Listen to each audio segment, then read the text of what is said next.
Good evening, everyone, and welcome to the Stratford Public Schools Board of Education Finance Committee Budget 4 workshop. Thank you, everyone, for attending. Tonight is Wednesday, February 22nd. I will call this meeting to order. On our agenda this evening, we have our itemized estimate of expenditures with technology, as well as educational supplies, equipment, and dues and fees. So first on our agenda, I'd like to call Mr. Matt Rivers. Actually, we're going to do it reverse. Flip it up. Go right ahead. Did we flip Miss it last year? That's We primarily, flipped it last year, didn't we? We did. Alright. it's primarily to follow our PowerPoint. Perfect. Works for me. Thank you.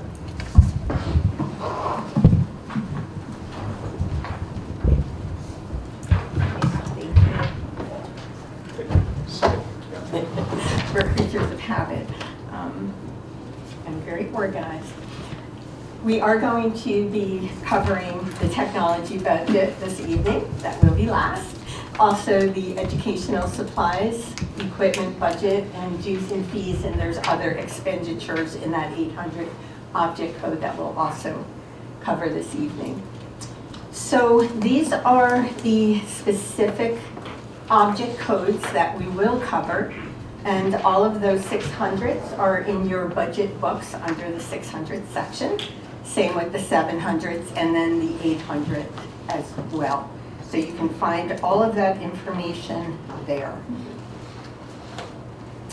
And when Mr. Rivers begins his budget review, you'll find that on page 138 in your budget book, and I'm sure he'll remind you of that. Okay, so we're going to start with object code 611. This includes all the instructional supplies that are directly used in our educational settings, as you see here, along with nurse supplies. This area of the budget is included in your budget books from page 84 through page 105. Now, throughout these accounts, you're going to see both increases and reductions. The primary reason is that the school and department requests that we receive obviously are based on need. So for example, one year the math classes may have more need for some additional new supplies, perhaps replacing calculators. The following year the principal may determine that the English class needs a little bit more in their supply budget. So this is the area that we're reviewing this evening that truly is coming from your building principals and reflecting their needs as they see them and review them with faculty. It's also important to note that we did, again this year, a per pupil allotment. So all the elementary schools are equalized as far as their discretionary budgets. So are the middle schools and the high schools. So again, you're going to see a lot of pluses and minuses. So instructional supplies overall increased by about 11%, and a large portion of the increase is in the general supply accounts, specifically the account numbers that end in 0514, 15, and 16. You'll see those on page 90. And the primary reason for that increase truly is because of the price of copy paper. Not only does the price continue to increase, and we do adhere to the bids that are available through the state as well as CREC, but there's also scarcity. Oftentimes we are a little bit challenged in trying to fill those orders as well. It has gotten a little better recently, I will say. In addition, our new art music coordinator requested increases in her supply accounts as well. And honestly, many of the increases you see are attempts of our schools trying to get back to pre-pandemic budgets. Our instructional supplies prior to the pandemic were over $900,000 in total, and we're under $800 now. So there's been a significant reduction in that area of the budget over the last few years. You'll also note on page 89 that there are some new elementary, some new elementary school physical education supply accounts. We moved away from the one district elementary account so that now the schools can control those accounts themselves at the elementary level. However, there was an oversight on our part, and we did not remove the appropriation request from the district. So you do have a $7,500 reduction available to the budget. That will reduce our overall budget request to $127,985,916, which will bring it to about a 3.89% request. I know it's not significant, but we wanted to make certain you were aware of that oversight. Next are workbooks.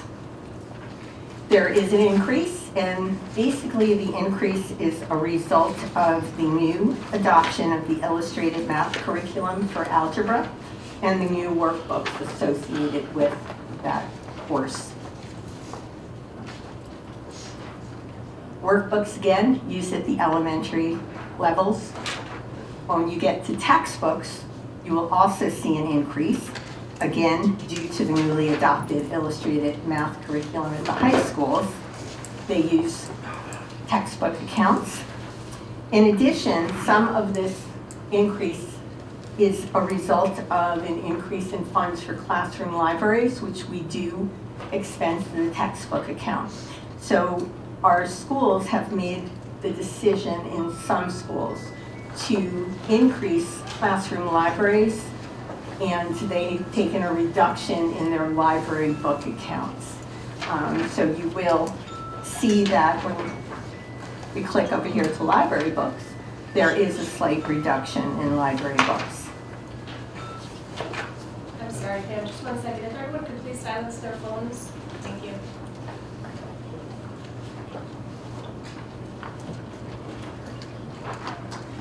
And that brings us to the 690 supply accounts. These are other supplies and materials. Mr. Rivers, through his presentation, will talk about the computer supply account. And Mr. Ruggiero reviewed the custodial supplies last week with you.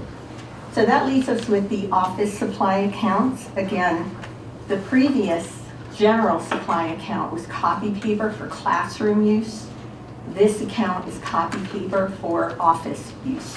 And the state and the federal NCES does require us to separate those expenses. So again, you'll see an increase there, again, for the price of copy paper. Of course, it's a lot less because our offices use a lot less copy paper than our classrooms. The transportation supply account is actually our gasoline and diesel fuel account. So that increase of $100,000 is actually what I've been talking to you about all fiscal year.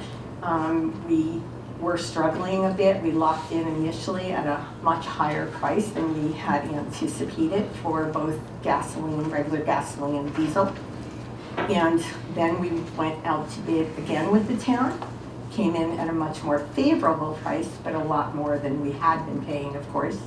So we are locked in through November, or until November of next year. We've been working with the town to look at if it's time to go out to bid yet. We still have some concerns, so this is our best guesstimate based on the information we have right now. So there is that $100,000 increase.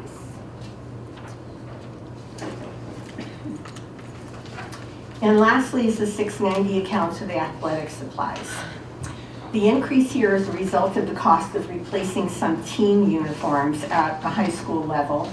Honestly, they've been asking for this in the budget for the last 4 years, and we wanted to support them at this point. And also, there is an increase to the middle school budgets. I know there was a little bit of discussion earlier today through some questions that came up from the board, and I just wanted to help you understand that the middle schools and all of our requests that we put into these budgets come from our building principals. Flood was definitely asking for a little bit more in this area, but again, we used our per pupil allocation. We tried to equalize, so for the first time in many years, they are actually getting a little bit more in their budget in this line item, and it is an equalized budget. They can, of course, utilize other areas of their budget and request transfers, which you will see on, I don't think I wrote down the page, but the page of 690 that shows the actual account that last year floods total was over 10,000 spent because they did decide that they had funding elsewhere that they could move into that account for their needs. And again, we work with the schools to do our best to try to support them when they are telling us that there are needs. So that brings us to equipment. And of course, it's broken down into two separate categories. The computer equipment, again, will be reviewed through the technology budget. And Ms. Borges covered the pupil services equipment account last week. So I'll talk a bit about the instructional equipment account. This is solely for art and music. It's for musical equipment replacement, sound equipment technology, and art equipment. And our coordinator, Ms. Boyle, reviewed district needs, and she made her request accordingly in this area. Other equipment, the code 739, includes furniture, which is primarily for replacement of equipment. If we have a significant need for equipment, whether it be setting up new classrooms, we do try to make those requests through the capital budget. But oftentimes we need something in a hurry, maybe a desk broke or a chair, so we always have a small amount of money in the budget for those replacements. And Mr. Ruggiero discussed the custodial equipment last week. Okay, dues and fees and other expenditures, which includes our continuing education program. We do have funding in here for continuing ed, and it's net of what we receive from the state to run the program. I'm just gonna switch over here so you can see the visual.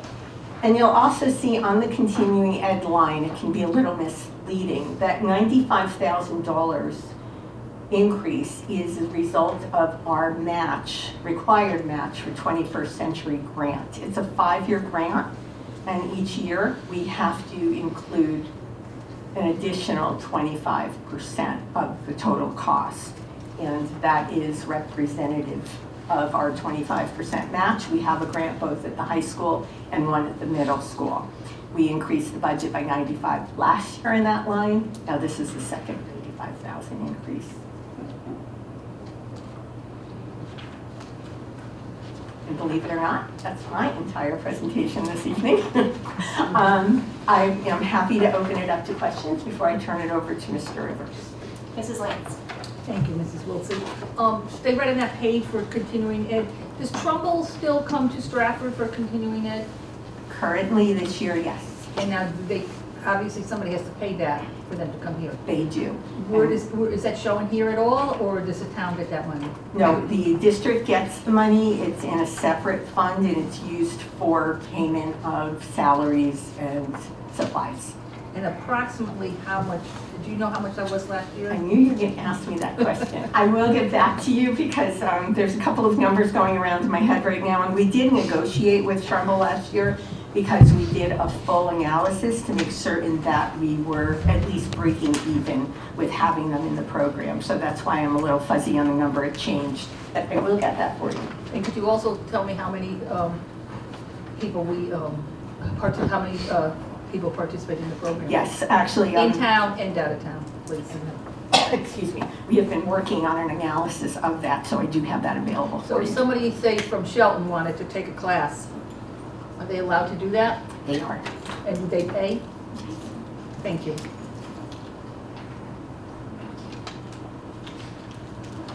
Other questions for Ms. Mangini? Ms. Kupi? Sorry, on page 86, 0012, what's the difference between that and the breakdown by schools? Or, so I assume that means all elementary, and then 0041 is like all secondary, right? I'm sorry, I'm going to go back here. What was that first account on page 86? 0012. Yes, we have accounts that are managed by the schools, and they have the location of the schools. Right. And then when you see elementary or secondary, those are managed by the district. For oftentimes we can purchase bulk of things that are used frequently, and then we distribute it accordingly. Got it. Okay, thank you. Mrs. Bedell? Thank you. You discussed a little bit about how it's equalized across the schools. I understand that because some of the schools are bigger than the other schools. Is it per student? So each student in the district gets $5 and it's 5 times 250 in that particular school, and that's what it ends up as? Or? That's exactly what it is. What we did was we will take their budget requests. I do a spreadsheet for each of the elementary schools, for example, and I tried to see if there's a significant disparity. There always is. And then we tried to find a number that kind of works for the budget as being reasonable as well as supporting the needs of the schools. Thank you. So does that, oh, Did you ever hand it to me? Yeah. Okay. So looking at so Eli Whitney is one of our bigger elementary schools, their instructional supplies 7,300. And then you look at a smaller school like Chapel, and their number is like 12,500. Right. And they're one of our smaller schools, so there's a lot of discrepancy between, if you're looking at a per student basis. The reason for that is it's not just those one accounts. It's all the discretionary accounts, which means it includes, you'd have to total up all their 600 accounts, as well as, I'll tell you in a moment. There are a number of accounts, so you'd have to total up the 6. For the elementary, it's only 600 accounts. It would be the instructional supplies, workbooks, textbooks, and library books that we equalize. Those are really the only discretionary accounts that they have. Go ahead. Just to follow up. Yep. So you mentioned Chapel and Whitney, so Chapel's higher in this instance, but in another instance is lower. That's exactly accurate, yes. And it's based on the request from the building principal. Okay. Ms. Cupie? my question Was asked? actually, yes. Okay. Other questions? I have a question. Line 0816, and I guess the one before it as well, when 815 for Bunnell and Stratford and the principal instructional supplies, I assume it's the same as far as request goes. I was just curious, when we look for equitable opportunities, and those schools have basically the same amount, maybe just a few more at Stratford High School. I'm sorry, Mr. Davis, page 91. I'm just curious of the disparity in the amounts, and if that can be explained a little bit. Exactly the same as the elementary. You have to total all the 600 accounts, and at the high school, the dues and fees accounts as well. So perhaps Mr. Delapiano asked for more in his principal supply account than they did for maybe supplies for math or science. Okay. So again, we were guided by what was requested by our principals, and then we just tweaked it a little bit, but tried to keep the percentages pretty much where they indicated their needs were. Okay, and for middle school under workbooks,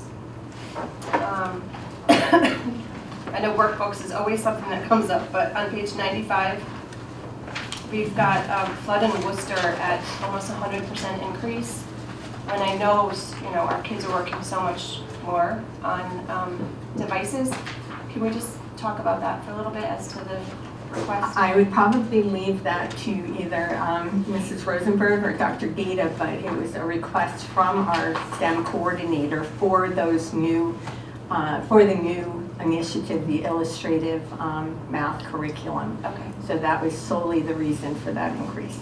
I thank you for being able to show us where it is. And last, but certainly not least, I think this is the first budget that I've seen in a very, very long time that has increases in our drama, our arts, and our athletics. And I just want to say thank you for whoever's paying attention to that. I believe so many of our kids depend on that for their social and emotional development. So I was really, really appreciative to see the increases in those areas. So. And I will say those meetings that Dr. Osunday and I have with the principals are really helpful because it gives us insight into what their needs are. Thank you. Other questions for Ms. Mangini before we call Mr. Rivers? Okay, thanks, Kate. Thank you. All yours.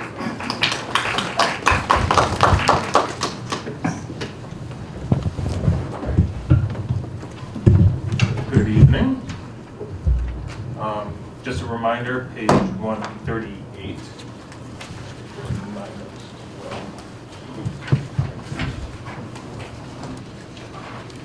As you can see, a increase of 5.86. My next slide, I'll just go down each one of my accounts and show you exactly what the increases or decreases mean for each account.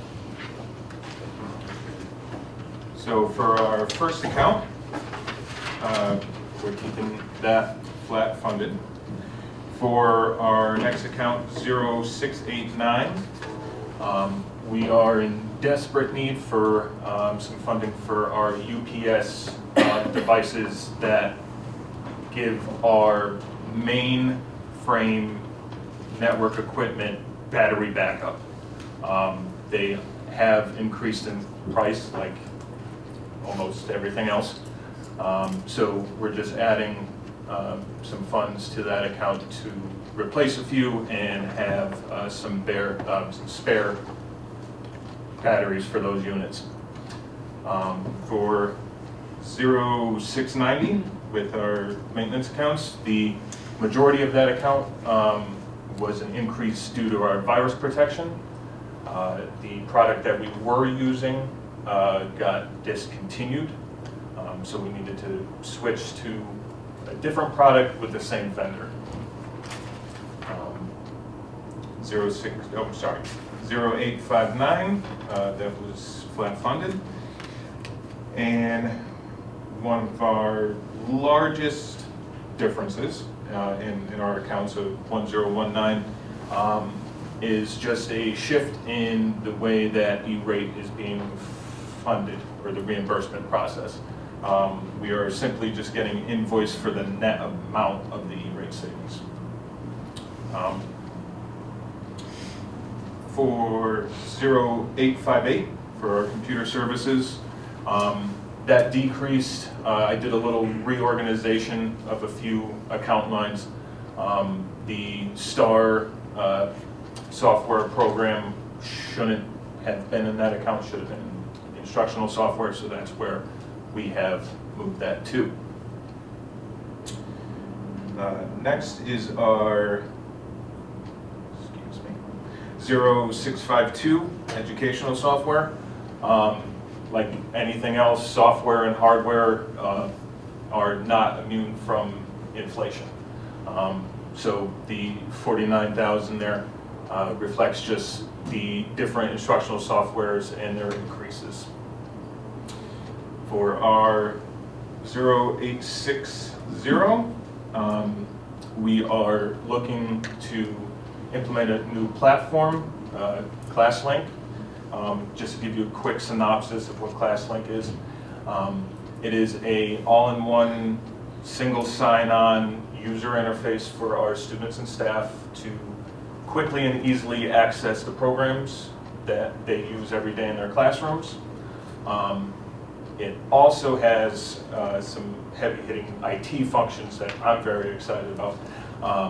Gives us the ability to roster all of those platforms, so get actually all the student information and all the staff information into the programs that we use in the classroom, but in all-in-one space. And the last IT function that it adds for us that I'm extremely excited about is automatic user creation. For a long time, it's been a manual, by hand, 3 people are involved. This platform gives us the ability to streamline that process, so whenever we onboard our new employees, they will be getting their logon information a lot faster than as it's already being done. The other increase was our upgrade to our POS system in our cafeterias, switching over to the cloud like everything else, and that also includes the initial training for the staff to use that. These next 3 accounts, we did some shifting around. We will be doing our one-to-one Chromebook handout in 7th grade now. Doing this gives us the ability to use the useful life of our Chromebooks all the way through. Previously, we were doing it in 9th grade, and by the time the students got to 12th grade, those Chromebooks still had 2 or 3 more years of use, which we did shift those down into the elementary, but now we have found, just to make it streamlined, a little bit easier for us as well. Whenever our 6th graders are coming into 7th graders, they get their brand new Chromebook, they take that all the way to 12th grade, and then by that time, those Chromebooks will be used for loaners for our repair system.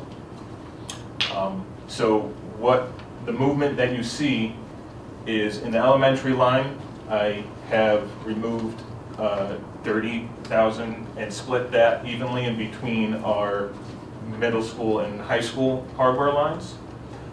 Elementary schools are now recently completely upgraded with their Chromebooks.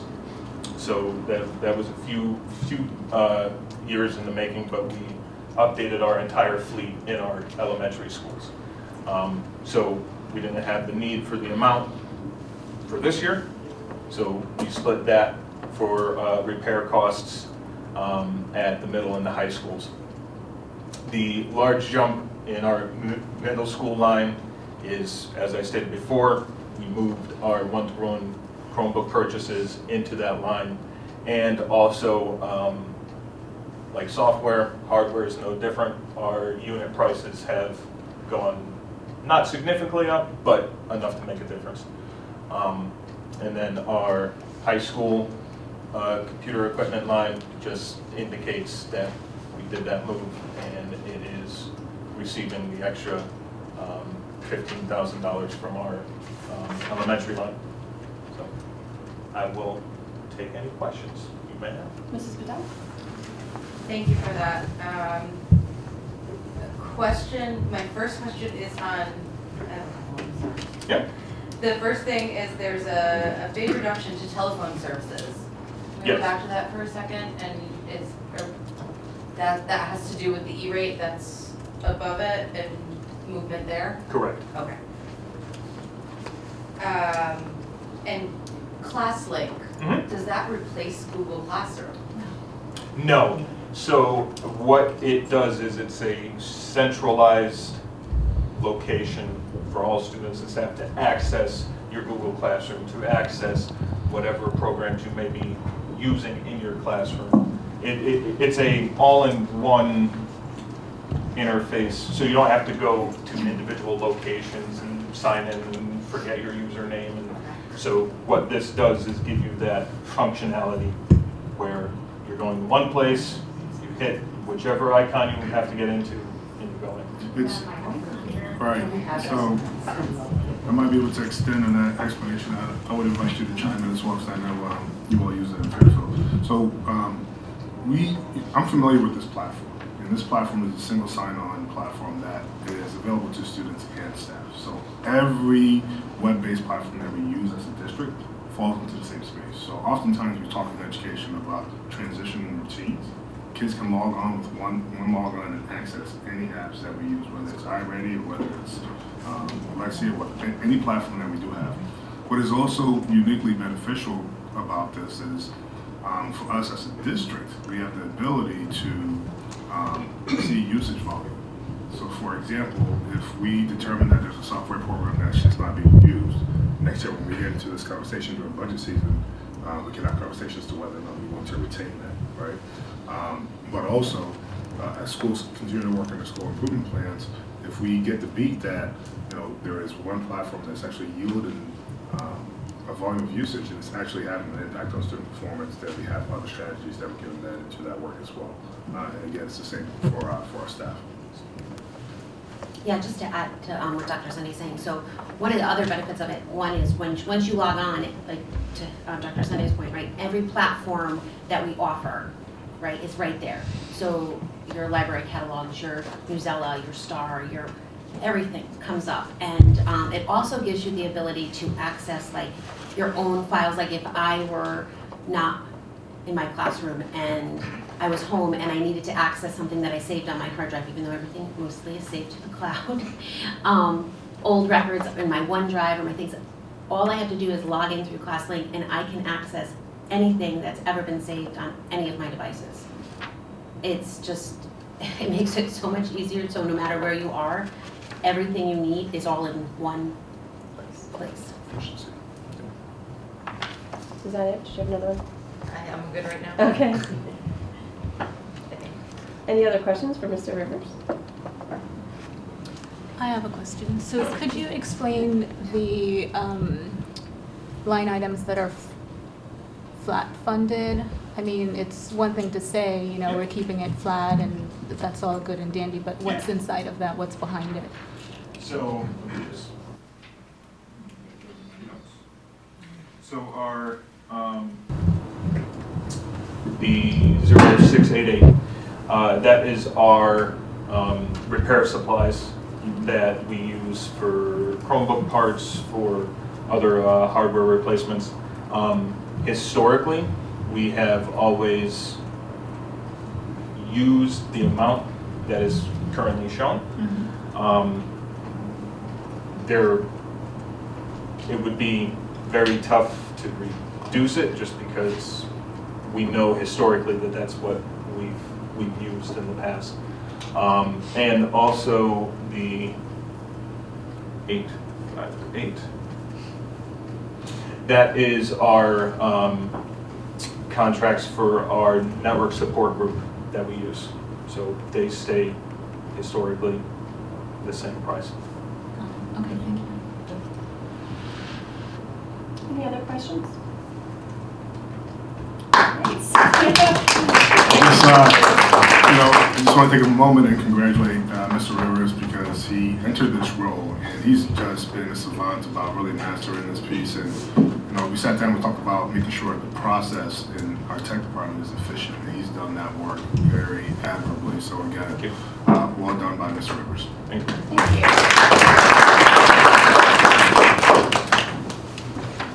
You have another question? Oh, Ms. Cretu has a question for Pam. Pam, so going back to page 104,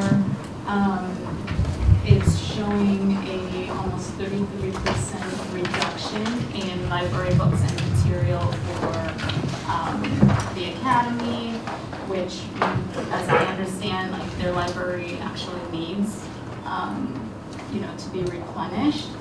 So earlier you were explaining that principals submit their budget number for each of these line items, but you're also factoring a formula into it. Is this the number that was, submitted, or is this a factor of that adjustment that you make based on each school? I believe it is an adjustment, but let me just take a quick look because I think I have it here. I do. Yes, the request was for $6,300, and there was an increase in a significant increase in some of the other accounts. So I will tell you with regard to library books, again, I think Johnson was definitely one that was trying to increase classroom libraries. Even though they were asking for more, that was part of where the money was going. But through ESSER funds, we have been able to better support, because what we learned very quickly when students were finally returning to the classroom was that books were being taken out and for whatever reason not being returned. I mean, it was a crazy period of time.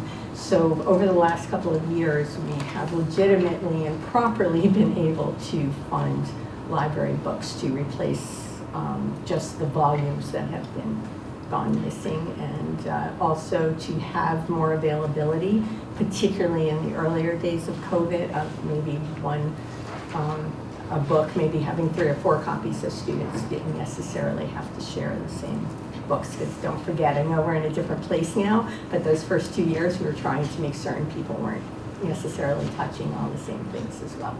So we have been able to support them, and we are meeting with our principals tomorrow, so they are aware that we have adjusted their budgets accordingly, and we support them through the year whenever they want to make transfers from another account.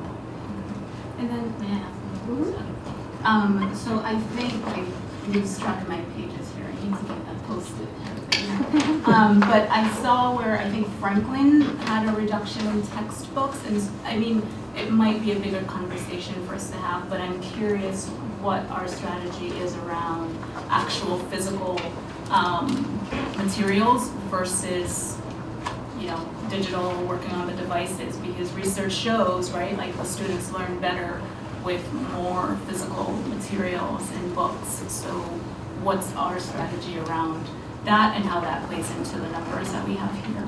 Obviously, you're absolutely correct. That is a probably separate conversation, but I will tell you that we funded Franklin based on what their request was on that particular line. Okay, So they felt that met their needs. okay, thank you. Are there any other questions from anyone on the committee or the board for either Mr. Rivers or Ms. Mangini?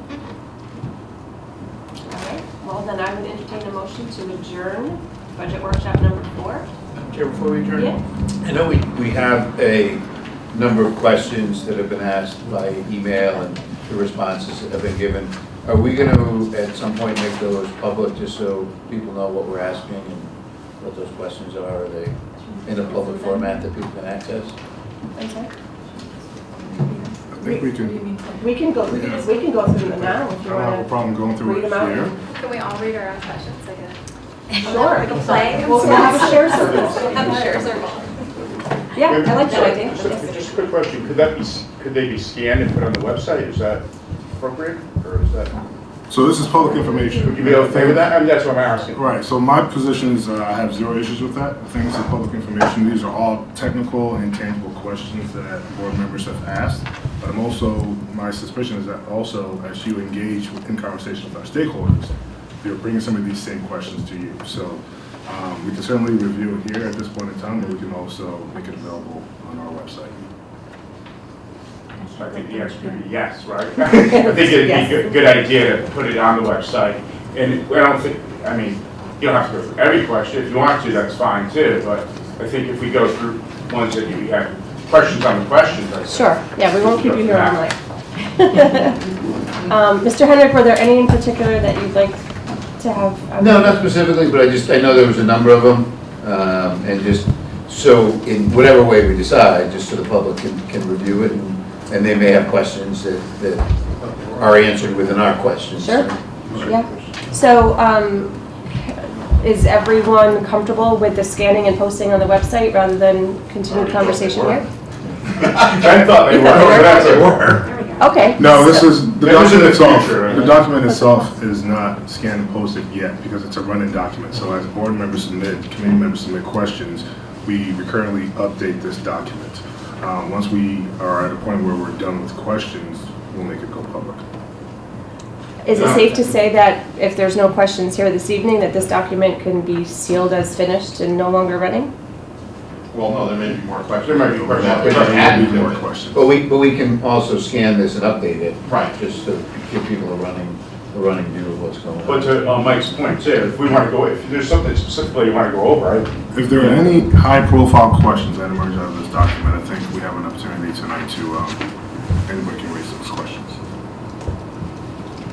I feel like we should be discussing them here because the whole point of us or anyone emailing is we get a presentation, something comes up, you know, after the fact that we need clarification on or whatever, or maybe we're reviewing the budget book, you know, on our own time and we had questions and needed to send it in to help us as we come to the actual workshop. So that's how I'm, you know, so why not discuss it and, you know. Okay. But I know people don't want to stay late. I agree. so- We don't want to be here for 2 hours, but I honestly don't believe that there's anything polarizing Yeah. Right. on this document. So Yeah, no, you know how we'll do this, if it's okay with everybody? Ben, you were the first to submit questions. Is there any in your list that you would like to read out loud and have further discussed? As we've gone through this process, I believe that Your questions, 23-24 budget is not the issue. It's the 24-25 budget that's going to blow us up. Yes, thank you for that precursor. Just also, if we're going to, obviously if we put these on the website, anything that says see attached, We need to make the sure. attachment needs to be, and I think, well, I also think it may be more than like, for instance, on my question number 2, the answer is referred to attached spreadsheet. we probably should update that answer to say refer to attached spreadsheet, see Exhibit 1 or Spreadsheet 1, so they know what to look for. Just make it user-friendly. I think that's, where's Matt? Yeah, make it user. Yes. Okay, so then on February 8th, question submitted by Ms. Lance. Would you like to discuss your question? They were all answered for me. I just wonder if we want on the website the person's name who asked the question, or is that not necessary? I don't have a problem with it. I don't either. If it's gonna be on the website, I'd like it to read Susan Lance. Oh, you got it.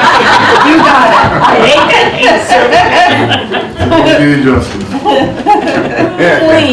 Please, and Well, on February you got 15th, it says Susan. I know, that's Right? because you weren't here to harass me. Also on February 8th, Mr. Kennedy, you submitted 2 questions. Would you like to go over either? No, I think mine were answered as well. And your name is appropriately spelled. Okay, thanks. Ms. Corcoran on February 13th, same story? They have been sufficiently answered for me, and if they're posted to the website for people to survey at their own pleasure, then that is good for me. Wonderful. February 15th, Mr. David. I'm good and good with my name, so thanks. Great, you got it. Ms. Cupie, also February 15th. What do I have on there? Is that the grant? Requested breakdown Yeah, of positions. that's by- Okay.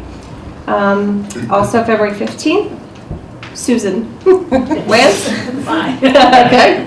I didn't say this. Can I ask a question to follow up on Susan's Mhm. first question? Or Susan. You're asking here about Milestones, Cedarhurst, High Roads, paying per student per van. Is that just transportation, or was there something else you were asking there? My question was It transportation. was just transportation. That's all. Okay, and February 16th, Mrs. Bedell. I think I'm okay. Okay. February 22nd, Miss Lisa Carroll Fabian. I'm okay for now. Okay. Great, well, I thought we were gonna get some action here. I just Have the one more question, too. Sure. So I noticed we had an email today, came from Sterling House in reference to use of some of the ESSER fund grants. I'm assuming, I mean, there's 1 year left, I think, in those ESSER fund grants. They're That's theirs. That's their own grant. okay, so that's separate. They apply for the grant through the State Department of Education. Okay. Absolutely. Yeah. Right. I'm gonna report out on that on Monday as part of my executive report. Great, thank you. all right, well, Motion These to will- adjourn. these will be posted to the website, questions and answers, as well as links to spreadsheets and data points. Thank you all very, very much. Ms. Cupie's made a motion to adjourn, seconded by Ms. Corcoran at 7:11. Thank you all very much. We'll be here Monday at 6:30 for Finance Committee, followed by Board of Education meeting.